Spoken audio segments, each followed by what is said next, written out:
We're about to get this panel started in just a moment. Please settle down. This chair is really funny. If you could please have your seats, we really appreciate it much.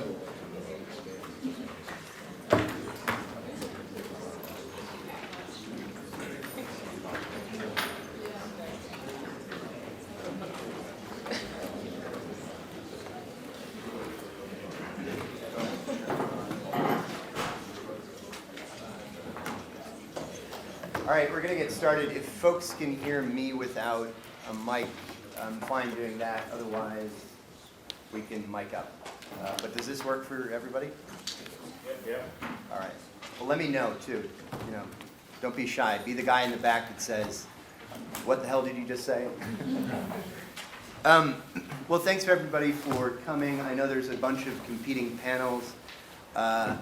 And I find this one to be the best for obvious reasons. We have the best subject and the best panelists. So I'm personally very excited and personally very interested in what both Teresa and Lade have to tell us. My name's Elliot Pence. I run the Africa practice at a firm called McClarty Associates. We were started by Henry Kissinger 15 years ago and Mac McClarty.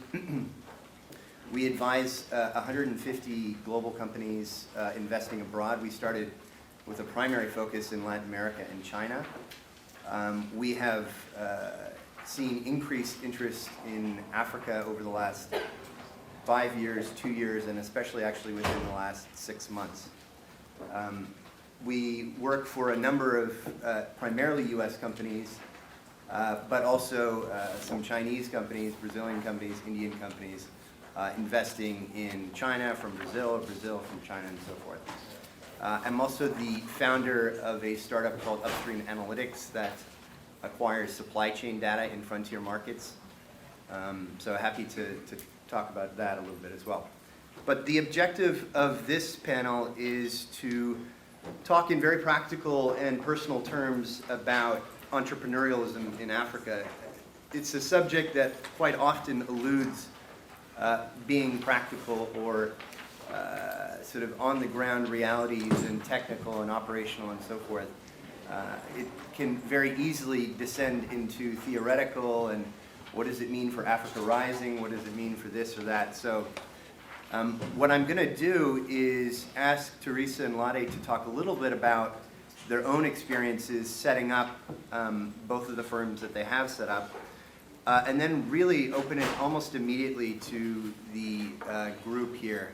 We have, obviously, an immense amount of very talented, very smart, and very driven folks in the audience. So I want to make sure that I elicit as much of that as I possibly can.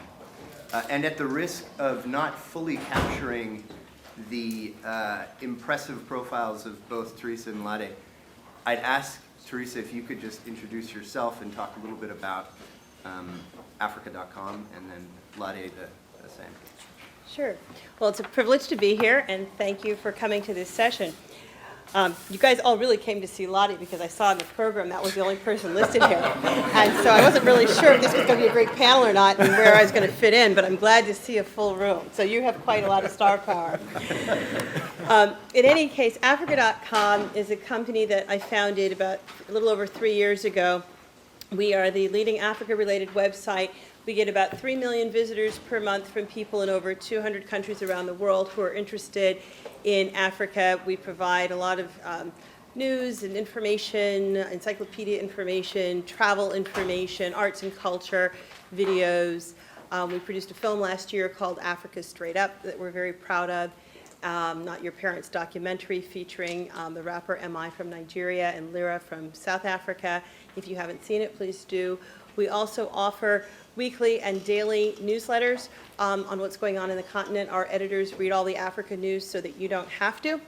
And so we do that every Friday. You can get a newsletter, the top 10 stories. Our editors figure out what the top 10 most important stories were for the week across the continent and who wrote about them best, whether it was in the New York Times or The Economist or Business Day or This Day or the Financial Mail in South Africa. Wherever it came from, we summarize those 10 articles and provide a link to the original one. please come to the site and sign up for that. We do it across several verticals. We have a business one, which I imagine most people in this room might be interested in. And then we also do it for current events, travel, and arts and culture. That's been the business we've been in for the last 3 years. We have just launched the Africa.com domain name business. So I'm really happy to hear that there are entrepreneurs in this room, because you may want to have your name on Africa.com. So you could have tunde.africa.com, travel.africa.com. We've had a tremendous interest from global brands who have bought their name on Africa.com. We've sold Twitter.africa.com, Starbucks.africa.com, IBM.africa.com, MarksandSpencer.africa.com, StandardBank.africa.com. So you better buy yours quickly. I sit on the board of the Tony Elumelu Foundation. As you know, Tony owns UBA Bank, and I told him you better buy UBA.africa.com. Someone else bought it already, and now they're having to pay. Bought it from us for only $40, and somebody else now is trying to get thousands of dollars for it. So if you're also into trading in domain names, I can say that I hope this will be a good investment for you.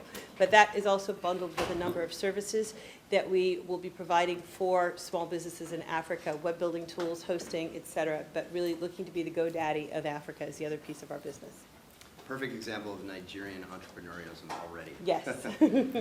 Luddy. Good afternoon, everybody. As Elliot quite rightly mentioned, I think the best thing for me to do is really to introduce myself to the group in terms of providing some background. My name's, can you hear me all? No. Oh, apologies, sorry. I'll project. My name's Ladi Delano. I have about 10 years experience in emerging markets, primarily 6 years in China, 3 years in Indonesia, and the last two and a half, if not 3 years now, in Nigeria. I'm the co-founder of a company called DFL Investments. Now, DFL Investments is a holding company of a portfolio of smaller companies, and primarily what we do is we focus on proprietary investment opportunities in mining and agriculture. We've focused the last 2.5 years or so in Nigeria, and since our launch in 2012, we have successfully acquired the largest and most developed mining opportunity in Nigeria, and we're currently in the process of developing that mine. Furthermore, we are also in the beginning stages of rehabilitating a 15,000 hectare rubber plantation, again in Nigeria. When asked to come today to Wharton to speak about doing business in Nigeria, I was a tad bit apprehensive, and I'm sure Teresa will agree with me here. And the reason for that is because, in all honesty, most entrepreneurs are still trying to figure it out. It's extremely difficult terrain. There is no rule book or parameters as to which one is told or instructed or advised as to how to operate or build a business. So although we've been in operation now for about 1.5 years, if not 2 years, one of the things that we've spent quite a lot of time doing is really trying to understand the terrain as to which we operate within. Trying to understand the different markets, trying to understand the different individuals, trying to understand the different opportunities, trying to understand the different drivers behind each opportunity, as well as the competition and other individuals who come and operate within the sectors that we have interest. So I hope that this session, as Elliot mentioned, would be a good opportunity for both of us to outline our experiences to date. I would add a word of caution, however, that when it comes to the experiences that I'll most probably outline, I'll spend more time on the failures because I feel that's the best way for people to actually understand the difficulties that actually take place on the continent as a whole, as well as other emerging markets as which I've operated to date. So thank you very much, and very nice to meet you all. Thanks, Ladi. Teresa, you had a fantastic career on Wall Street. You decided to put that aside and start Africa.com. How did you take that idea and make it a reality, to the effect that you've got 3 million viewers or hits a day? How does that happen? Yeah, I think like any entrepreneur, you do it for passion. I have owned the domain name Africa.com for about 12 years, and I had always imagined that it would be something that I would do when I retired, but I'm not quite retirement age yet. And everything is very opportunistic. Life is about, if you told me that I'd be doing a certain thing at a certain point in time, I may not have imagined it. But in 2009, Google was really gearing up on the continent, and they made an offer to acquire the domain name. And it had just been sitting dark, and I really had to make a decision at that moment. whether this dream I had to build this site called Africa.com was real, or whether I should sell out to Google. So I made a little site myself, which I think, in terms of best practices, it's always good to try to test your concept before jumping head first into what you're doing. So I made a little website myself. I made it myself. I downloaded a little template off the web. It was really unattractive. But nonetheless, every week I saw the traffic doubling on it. And before long, during the days when I was working on mergers and corporate finance deals, I found myself daydreaming about what I was going to put on the site that night. And that's when I knew that this is what I was supposed to be doing. That's fantastic, yeah. I guess you're describing sort of a minimum viable product that you just kick out into the internet and see what comes back and then go kind of from there. Claudia, how about yourself? How did you, go from idea to 6 years in China, 3 years elsewhere, back to Nigeria, where you now have the biggest mining concession? That's a fully loaded question. My personal skill set in terms of what I've been able to do over the course of the last 10 years in the business sphere is very much centered around identifying investment opportunities, negotiating such opportunities, and structuring opportunities across the board. I think the first 4 to 5 years of the journey was very much learning and making a lot of catastrophic mistakes. I think as I've developed over the course of the last 4 or 5 years, one of the things that I've very much realized is that you really have to focus on the skill set that you have and try and surround yourself with individuals who can complement your existing skill set. So in my instance, I'm very much the hunter.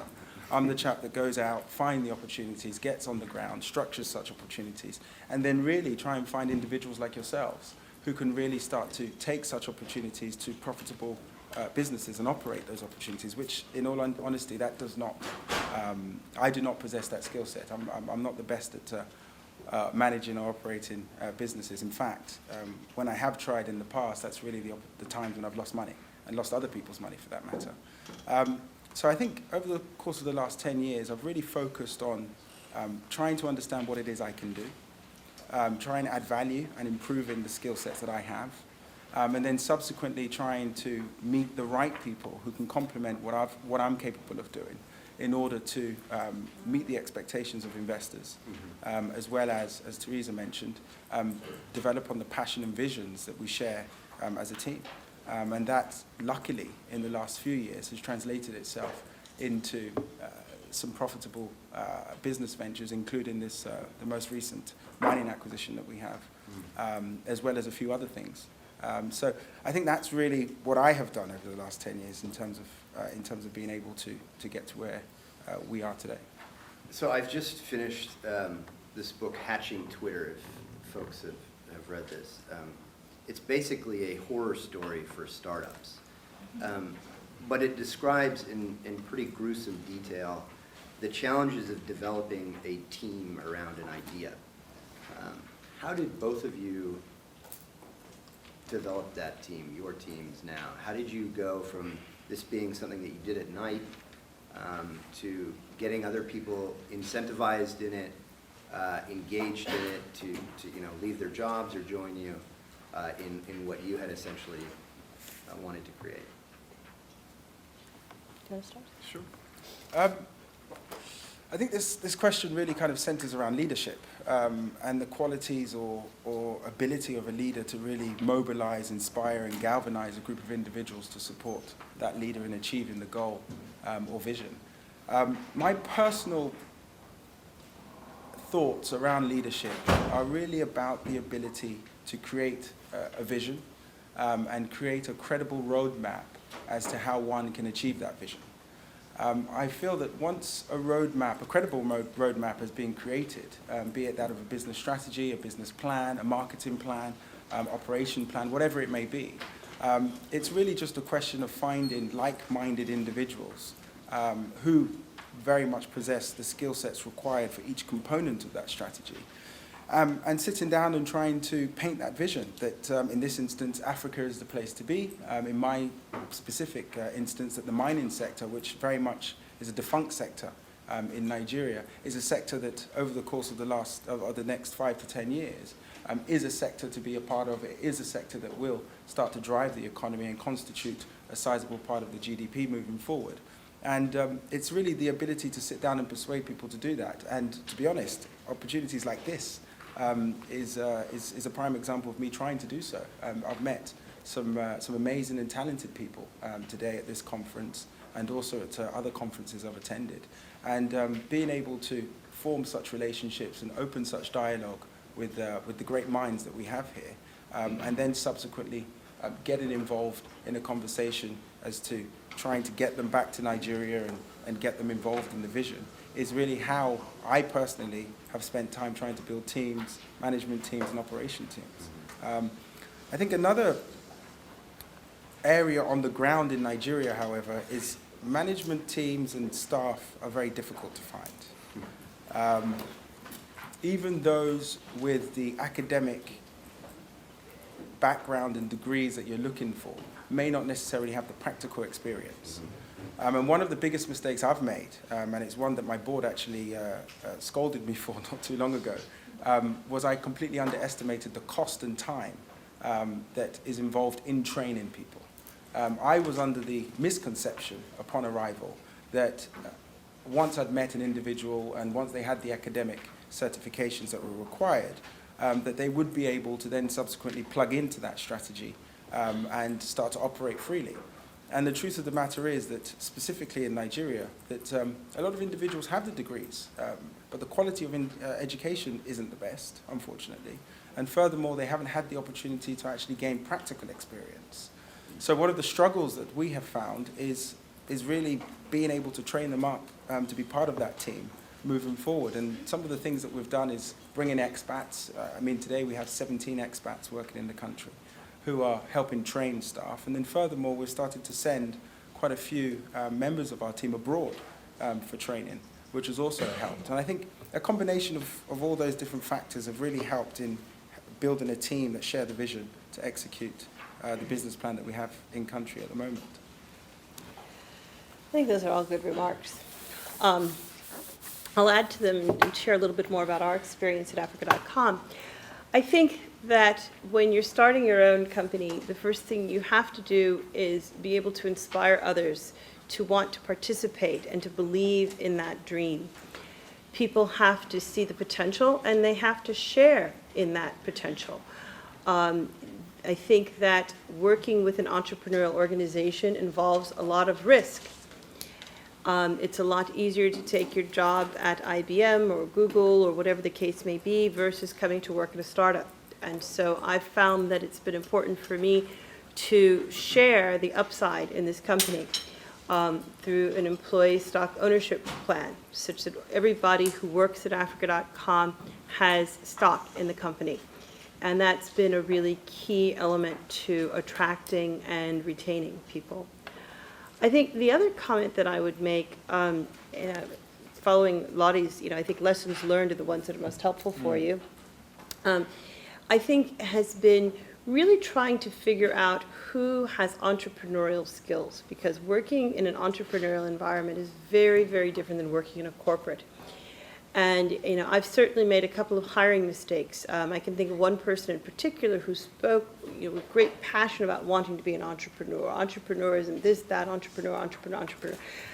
But saying it, reading about it, writing about it, you can be a great professor in the study of it, but actually doing it, are two different things. And and it's not easy, because an entrepreneur is someone who can make something out of minimal resources. And it's not like continuing, I took several people with me from Goldman Sachs. Some of them have done well, some of them haven't done as well. And, for some, when the computer breaks, they want to call the IT help desk, and we don't have one of those. And it's like, get online, read the manual and figure out how to fix your PC. That's what you got to do, And so, people who have, those kinds of, I'm just going to get through this, I'm just going to make it work, that is really what you're looking for. Both in yourself and the people that you hire in order to be successful in an entrepreneurial environment. On this issue of finding and incenting entrepreneurs, entrepreneurs are also ideas people, and they've got different things they want to do, and they have, as you said, the sort of courage and capacity to go do it.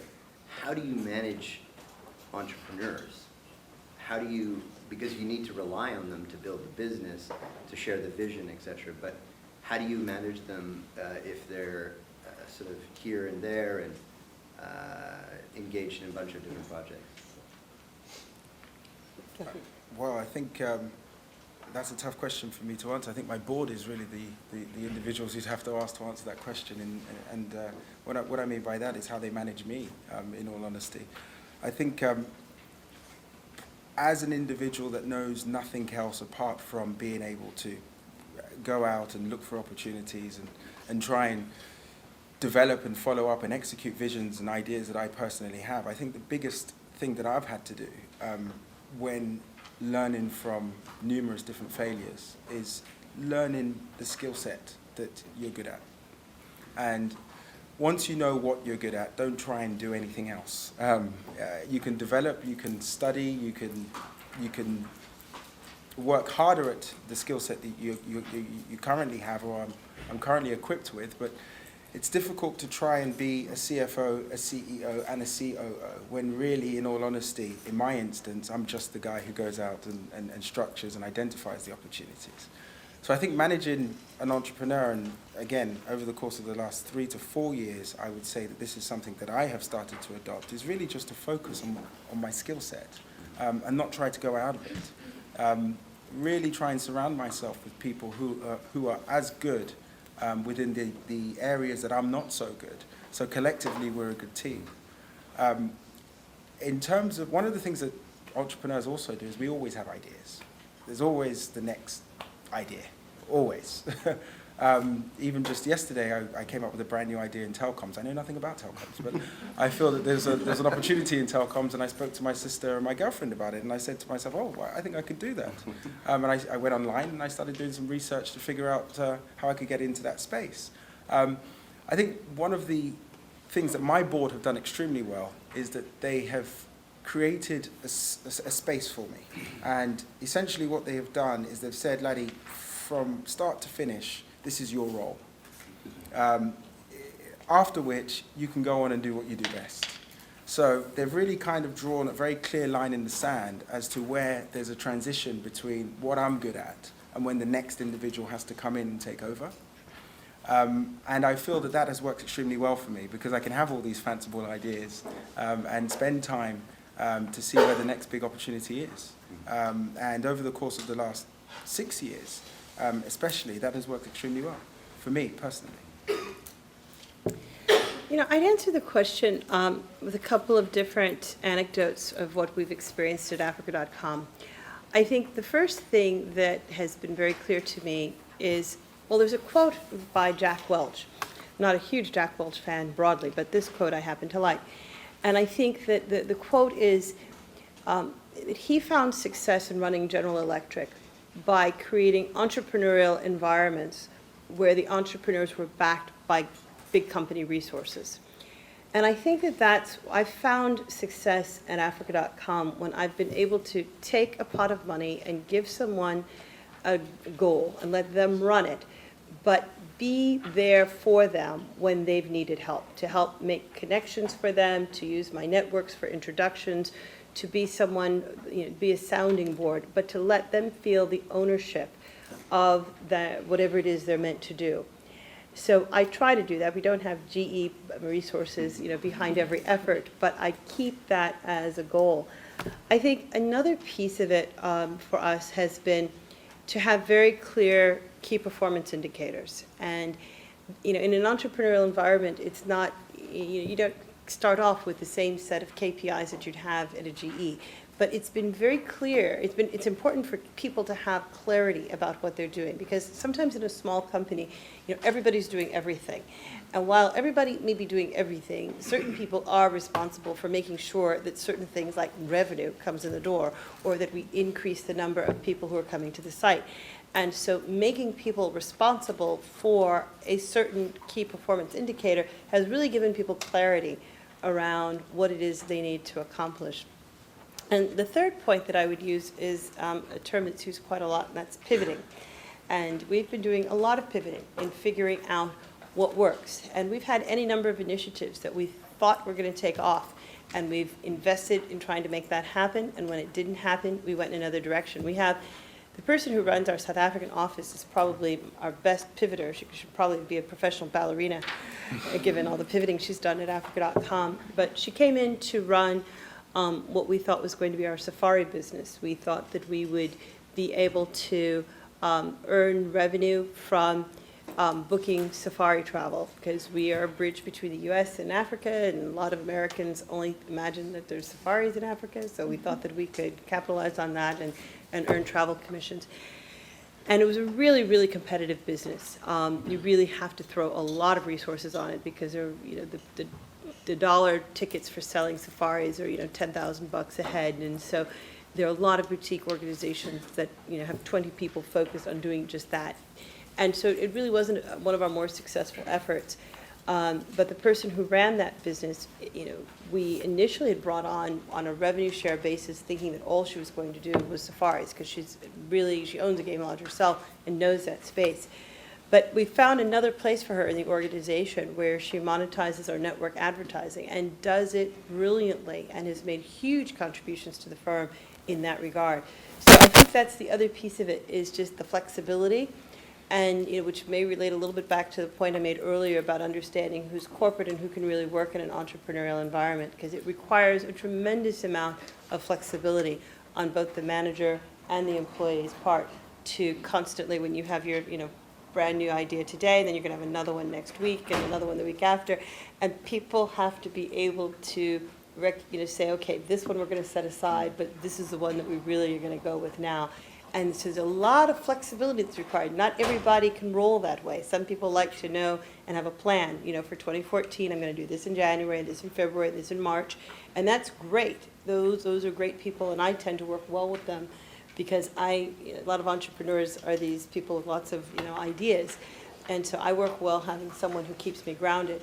But at the same time, you've got to walk a fine line between having a set sense of a plan and operational skills and the ability to react and pivot to opportunities.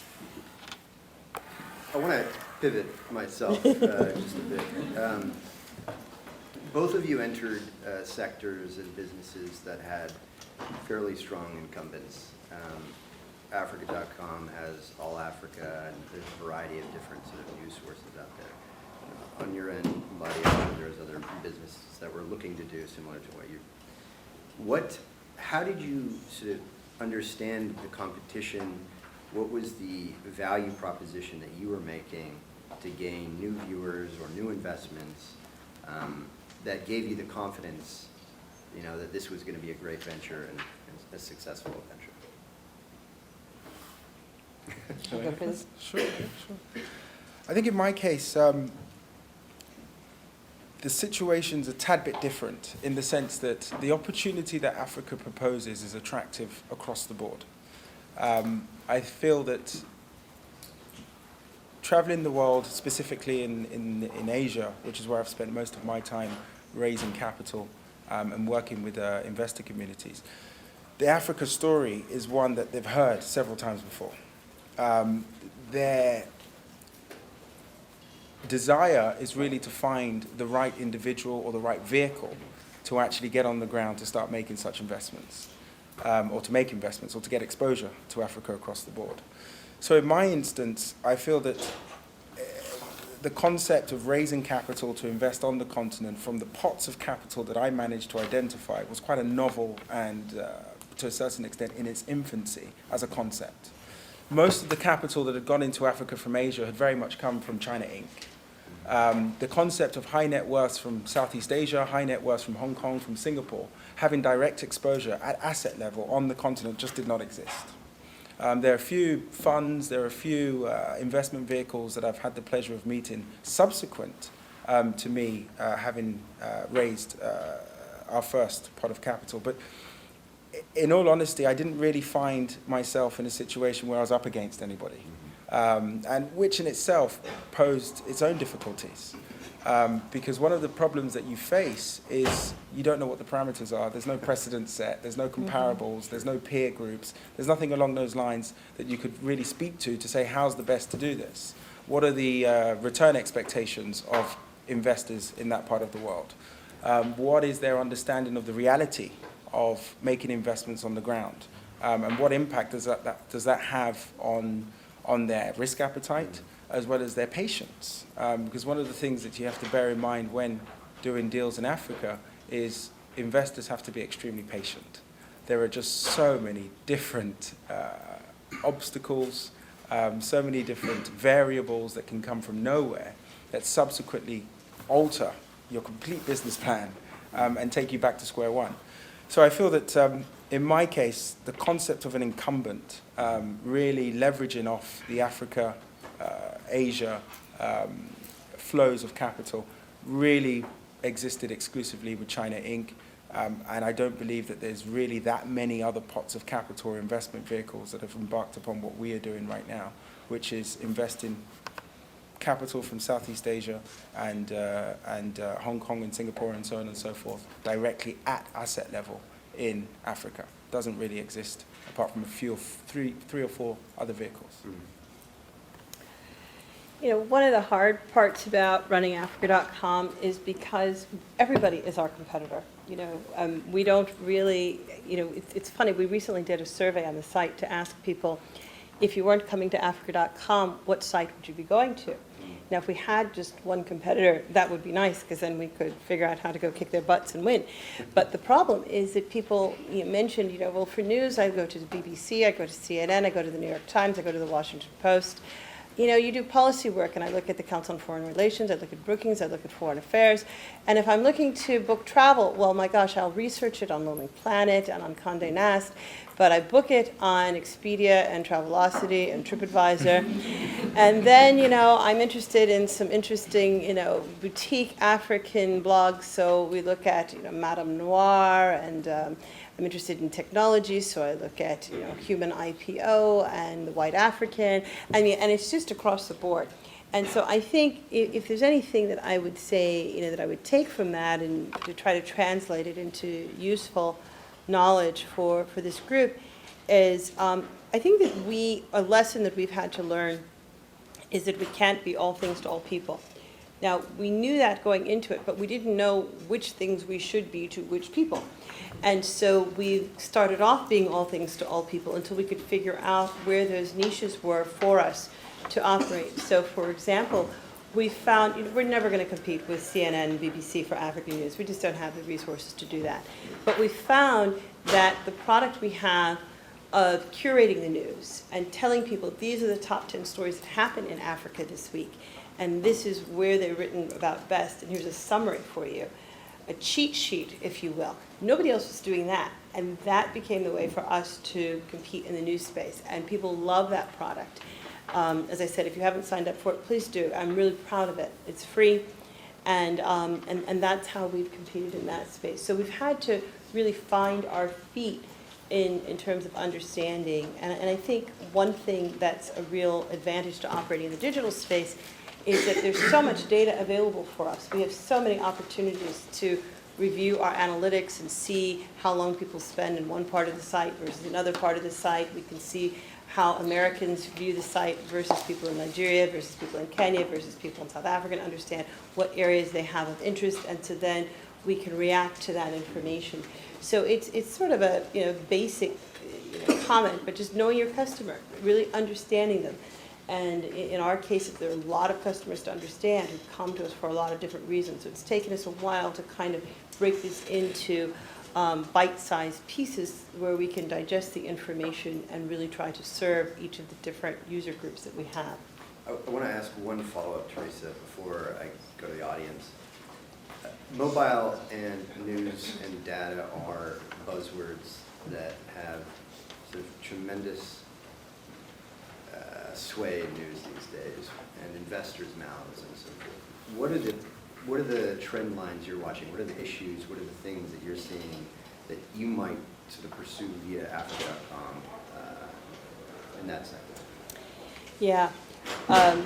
with apologies to people who were in the last session. I said a little bit about this in the last one, but I think, first of all, the opportunities are just endless. You came up with a good one. I'm trying to figure out what that is that you said you figured out yesterday. But they're everywhere. The opportunities are just.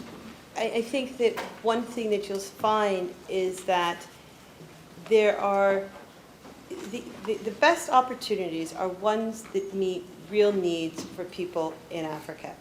And so there are a bunch of private equity firms who go around, and I think that they're going to take the cream off of those different business models that look like what you see in the States. So you've got foreign firms, I'm sure investors similar to yours, will say, all right, Amazon's successful in the US, how do we create the Amazon in Africa? And they're the new players like in Nigeria who have figured out that you've got to adjust the payment systems and the delivery systems in order to deliver on a cash on delivery basis because the payment systems aren't the same and the delivery systems aren't the same.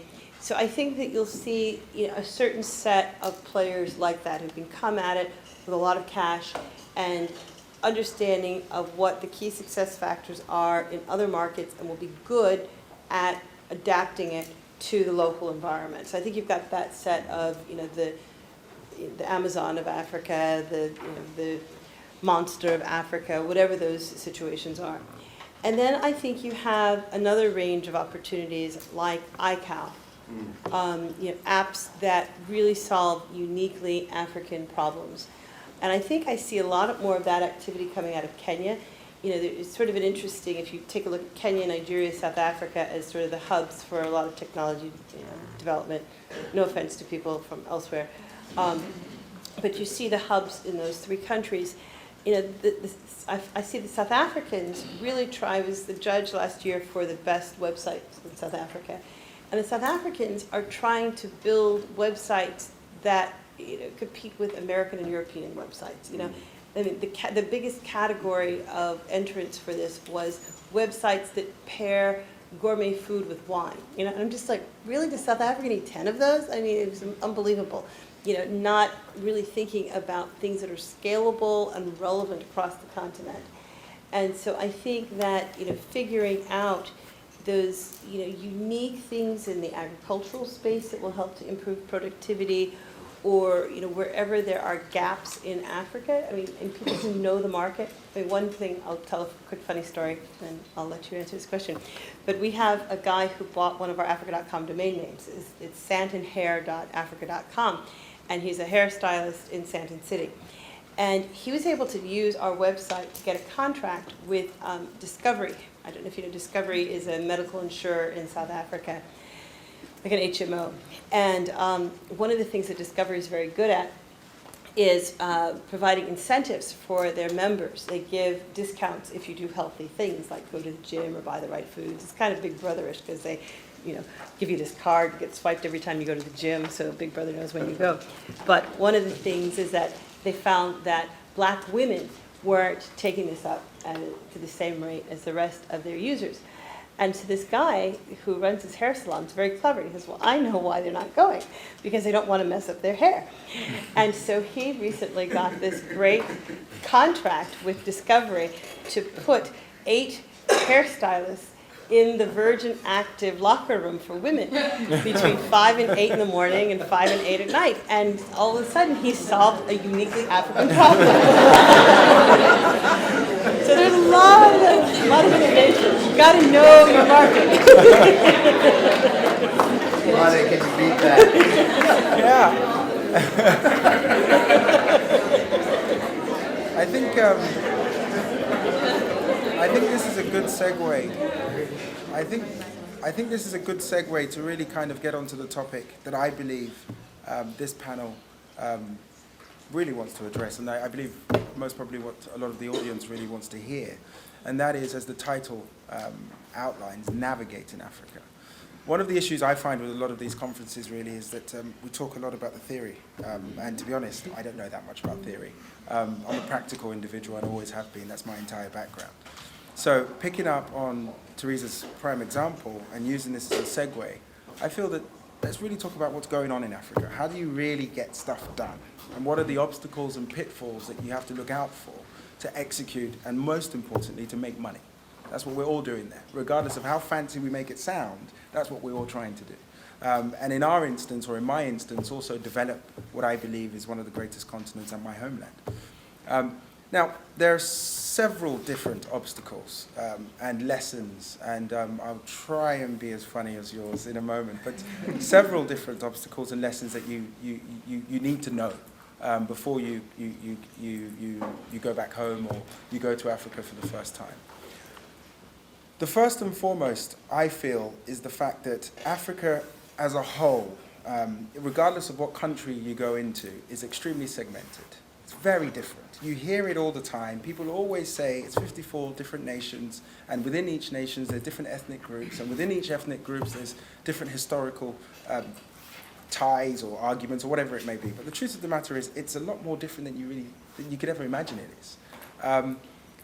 And being able to truly understand the differences between the consumers, the ministers, the bankers, the different ethnic groups, and so on and so forth, within one specific jurisdiction, is a very difficult task in itself.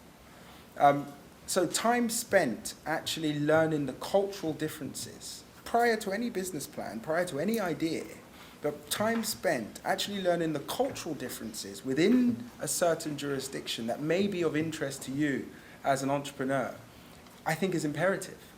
And that will have a huge effect on how you actually subsequently start to build your business, as well as have a huge effect on you developing the necessary skill sets to operate within the jurisdiction as to which you want to go into. Now, here's my attempt of teaming up as a comedian here.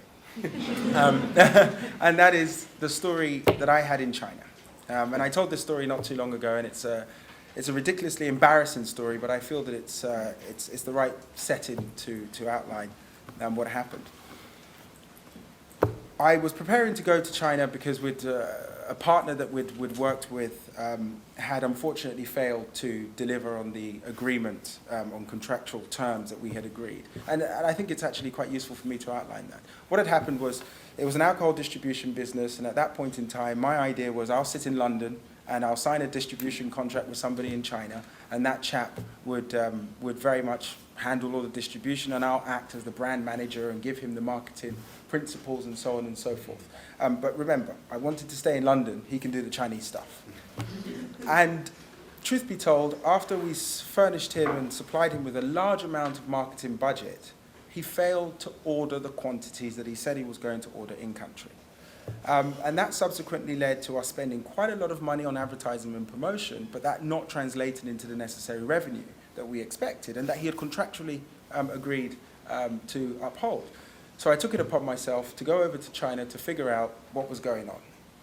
And I got there and I realized that it wasn't that he had any malice behind his actions. It was the truth of the matter is he didn't know the product as well as I knew the product. He didn't know the sales pitch. He didn't know the unique selling points. He didn't know how to communicate our message to the market as well as we did. So with that being the case, I took it upon myself to actually move to China to assist and actually be hands-on, which kind of to a certain extent is a different point altogether. But that's also that you have to be hands-on in emerging markets. You can't really stand away and just, unfortunately, be in America or be in England or be in Europe and expect the money to roll in. You actually have to be on the ground. You have to nurture the business. You have to be there to understand the nuances, both cultural and otherwise, to ensure that this baby that you've created will develop and grow the way that you want it to, and that you can learn in the process of its growth. Now, going back to studying and making sure that you're well equipped about the different cultural nuances in every jurisdiction you go into, one of the first things I did in preparing to move to China is I took it upon myself to go to Chinese lessons, as anybody would. And at that point in time, I was 21, if not 22 years old. I didn't have that much disposable income. The company at that point in time wasn't making as much money as we needed it to, so the concept of forking out for really expensive Chinese lessons was just not on the table. So I knew a guy who knew a guy who knew a guy, and I was introduced to a Chinese teacher. And she subsequently started to come to my house every day between the hours, I believe, of 7 and 9. and I'll have 2 hours of Chinese lessons every day for 6 months prior to moving over to China.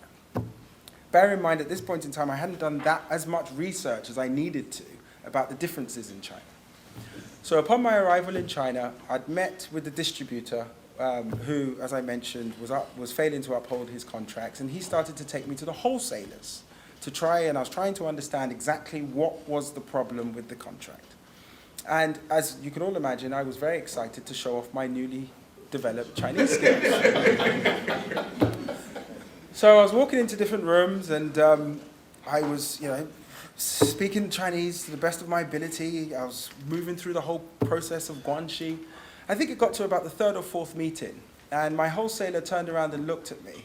Bear in mind, I wasn't getting the response I expected from the majority of the wholesalers that I was meeting. And he turned around and looked at me and he said, "Laddie, why are you speaking Cantonese? Everybody here speaks Mandarin."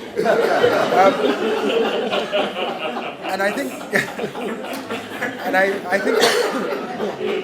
think that just goes to show that, unfortunately, in my instance, I'd failed to do the necessary research. I'd failed to understand the differences in Chinese, talk less, the ethnic groups, and so on and so forth. So I think the most important thing, or one of the most important things, or two in fact, is spend some time to understand the cultural differences within the jurisdiction that any of you are planning to make any investments or participate within from a business perspective, because then you don't make the same mistakes I did. I think secondly, as I also kind of mentioned, make sure you're on the ground. Nigeria in itself, easy, as they say, as we say in Yoruba, easy at all. You have to be there. You have to be on the ground to understand the differences, the changes, the obstacles.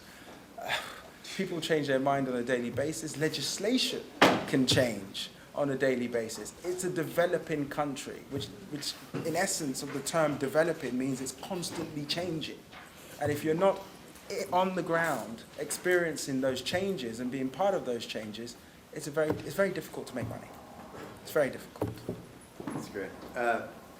We've got 10 minutes left, so questions from the audience. Yeah, go ahead. Ms. Clark, do you consider yourself like an American doing business in Africa, like an American business in Africa, or do you consider your business to be like African-based? And like, which way? You said it's like a bridge between, America and Africa, so which way is it, your focus or your perspective of your business, which direction are you going? Yeah, I consider the business to be an African business. We have offices in Johannesburg, Lagos, and New York. I say that for our business in particular, we get a lot of traffic from the U.S. Of the 3 million visitors, the vast majority come. And the reason is because we do very well in the search engines. When you search for the search term Africa, we come first after Wikipedia. And so if you think about who's going to go to Google and type Africa, it's not going to be an African. And so, I hope not, although sometimes it is a South African. We get a fair amount of South Africans wanting to learn about Africa. So that, so we've just had to be responsive to where the low-hanging fruit has been for us. I mean, we want a lot more African traffic, but the, I should say American, European, and Chinese traffic comes to us very easily because of the positioning on the search engines. Yeah, go ahead. It's for Laddie. So coming off your last comment, how did you identify the business opportunities within China with all the cultural differences? China. When you started? And so you were in China 10 years ago, and I mean, I imagine the markets then were in infancy compared to all the growth that has happened over the past decade. So what are some of the similarities between the Chinese market then and Nigeria? What are some of the differences, and how do you see yourself overcoming them moving forward? As I mentioned earlier on, I'm not really the theory guy. I never have been. I'm very much a practical individual, and with that being the case, I have, over the last 10 years, had a very expensive education. Not in terms of MBAs, not in terms of undergrads, not in terms of masters, but in terms of the steep learning curve I've had in the different jurisdictions. And unfortunately, and I'm proud to say it now, the lessons learned from the failures. And those failures in some instances translate to losing money. In terms of where China was then and where Africa is now, or where Nigeria is, I have a real sense of deja vu, in all honesty. The question on the top of everybody's lips in 2000, 2001, in every boardroom, in fact, is, what is your China strategy? I think I even remember seeing the front cover of Economist, an issue of The Economist, and that was the question, what is your China strategy? And now, 13 years later, the question is, what is your Africa strategy? So it's very much a sense of deja vu for me. I think China and Africa, in terms of those two periods of time, are very, very similar. I think the growth trajectory is a tad bit different for a number of reasons.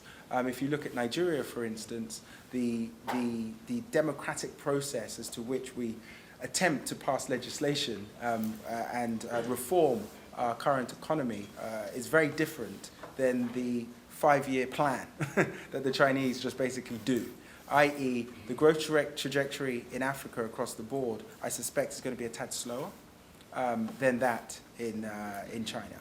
But all in all, I feel that the two countries, for me, are very similar in terms of my entry point into the two different markets. Now, I have to be careful how I respond to this question because some of the smartest people who are most probably going to return to Africa are all in this room. So I have to be careful in terms of how I respond to the question of how do I find opportunities. I think the best way to really respond to that question is the process that you have to go through. And I've kind of alluded to two key important aspects, which is understanding the cultural differences in the jurisdictions you go to, being able to actually be on the ground to nurture whatever business that you decide to embark upon. I think another point, which is equally as important, and I suspect it's intrinsically aligned to identifying opportunities, and that's really take the time to understand the different sectors. Specifically, when it comes to Africa, the legislation that governs those sectors. Now, a prime example would be mining in Nigeria. Because mining hasn't really constituted a part, more than 1% of the Nigerian GDP since we discovered oil, commercial quantities of oil in 1958, one of the biggest issues that you find is that up until 1999, our Mining Act was archaic.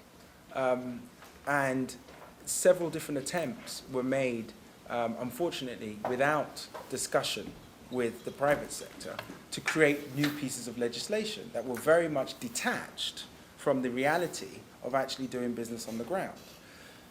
What that means is if you spend the time to understand these pieces of legislation, in certain respects you can find loopholes.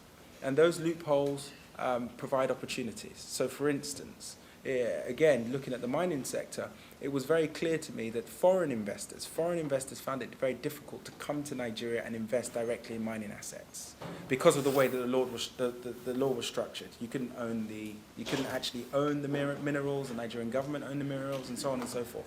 So there was some issues with comfort and security. So what I decided to do was do some research, understand that, and create a model that investors could feel comfortable actually investing in that sector in Nigeria. Now, I'm not going to tell you how I did that, but we created a model that will provide that level of comfort. So in that instance, my first go-to was actually trying to understand the piece of legislation that governs that sector, and then subsequently find within that piece of legislation loopholes or opportunities that I could then develop on and build a business. So that's just one example of how I personally managed to look for different opportunities. We've just got a few minutes left. Let me take three more. These three, I guess. Go first. My name is Mary Keenan. I'm an attorney in Delaware. I'm originally from Nigeria.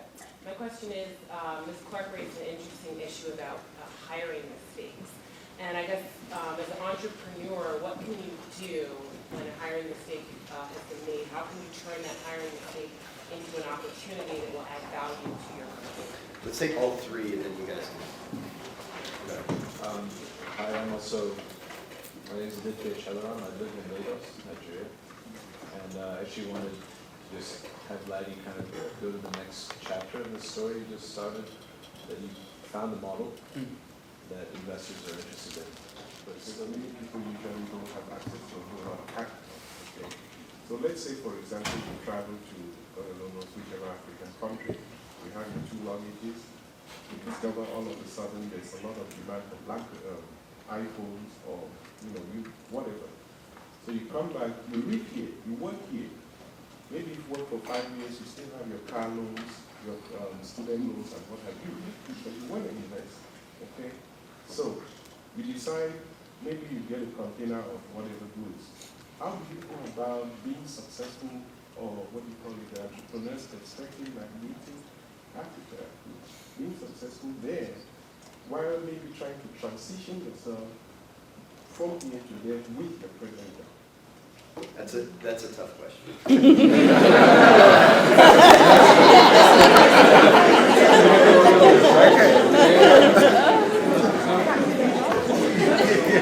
Please solve my life.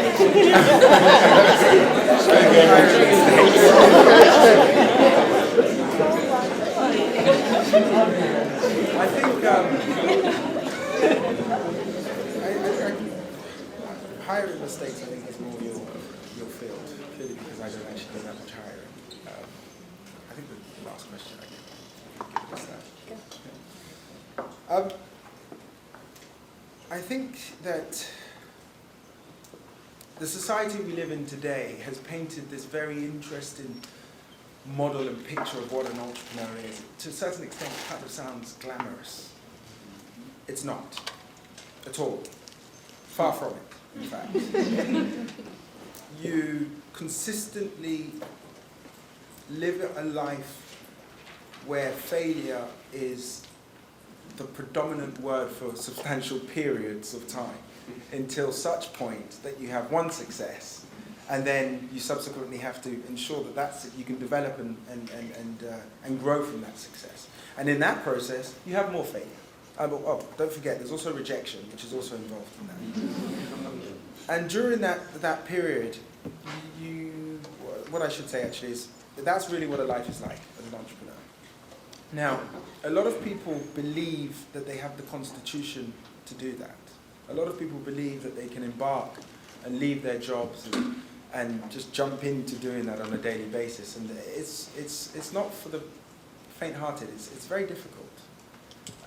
You have to be prepared, not just in terms of your skill set, but in terms of your mental and emotional constitution. You have to be ready for rejection.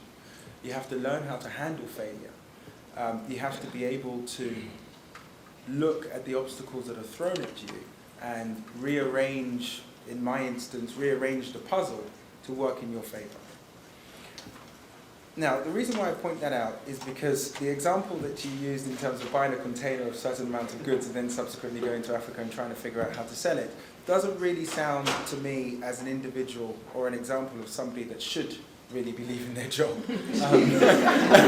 to go and try and build a business. What I would say, however, is that if indeed you have that entrepreneurial spirit and you have the emotional and physical constitution to embark upon it, prepare yourself with the necessary skill set.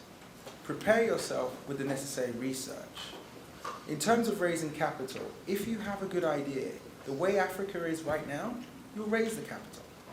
Raising capital for Africa at the moment is actually not that difficult in terms of everybody wants to cut a check. The question is, who they want to cut a check for and in what sector. So it's a question of building a product and an idea and developing it and packaging it in a way that you can attract the right type of capital. I feel that once you've done those three, it's then just a question of transitioning from your current job or your current lifestyle to taking the plunge. But I am a strong believer, on the contrary to some of the comments that were made, I believe, on the previous panel and also in the opening remarks earlier on this morning. On the contrary to those comments, I am a strong believer, and I say this from over 10 years of experience, you have to be on the ground. You have to take that risk. And as glamorous as an entrepreneur's life may seem, truth be told, the first step of that glamorous life is taking that risk. Sometimes it works, sometimes it doesn't. but you have to take the risk. Yeah, I want to underscore that last point. You know, I think about when I first moved to South Africa in 1995, I gave up my job at Goldman Sachs to do this. And I went on my own. I paid for myself. I didn't have a corporate move me and settled me, and I had to get my own work permit and home affairs, and it's not easy. And I think that your point is right. I mean, at some stage of the game, you can't have a foot in both camps, and you've really got to decide, what am I going to do? And maybe that container is a good way for you to do a test, the way I did a test with Africa.com, and maybe you figure out whether your concept works or not. But at the end of the day, it's one or the other. I think in particular I meant to answer the question about hiring mistakes. You know, and I think that the hiring mistakes are probably no different than they are in any other environment. Africa, this discussion is about African entrepreneurs, and if I were talking about American corporates, it would probably be the same thing in terms of hiring mistakes.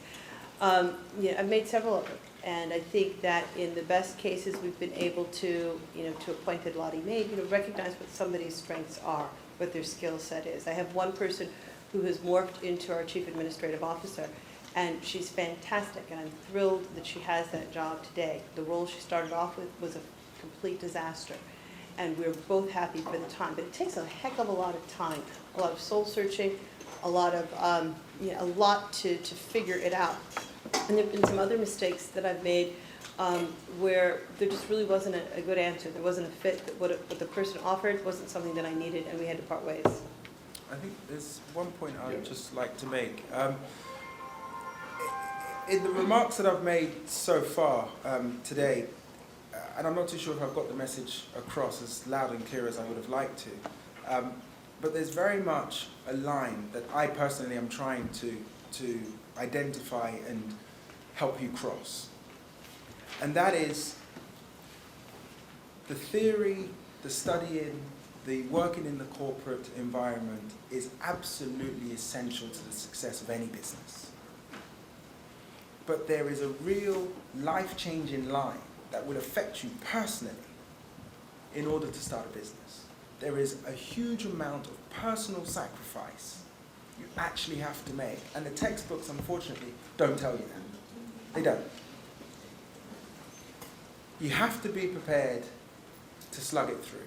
You have to be prepared to change to a certain extent the lifestyle that you may have here for a much bigger purpose, and really to execute and accomplish the vision that you have. And in my case, just to give you an example, and I suspect I'll close on this, I'm 100% Nigerian, and any Nigerian parent knows, or most of you know, how important education is to Nigerians. So you can only imagine the sheer shock my parents had when I decided to drop out of a very good university and say I'm moving to China.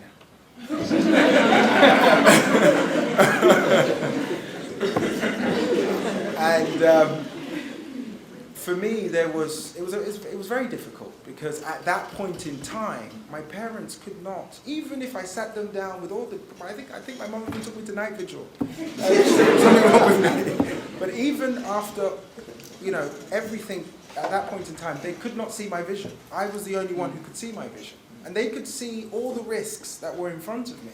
And they could see everything that would not make it work. But I was the only one who could see what I wanted to achieve. And it made matters even worse that the vision that I had then failed completely. But the point I'm trying to make is I had to take that risk. And it was a tough personal risk to take. It was a huge personal risk to take.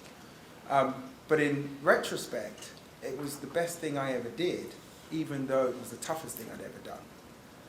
And all your situations may be completely different. But one of the things that you have to be prepared for is the personal sacrifice and personal risk, that if indeed you do want to be that entrepreneur going back to the continent without the safety net of a corporate or the safety net of large amounts of capital, you have to be ready to make the personal sacrifice.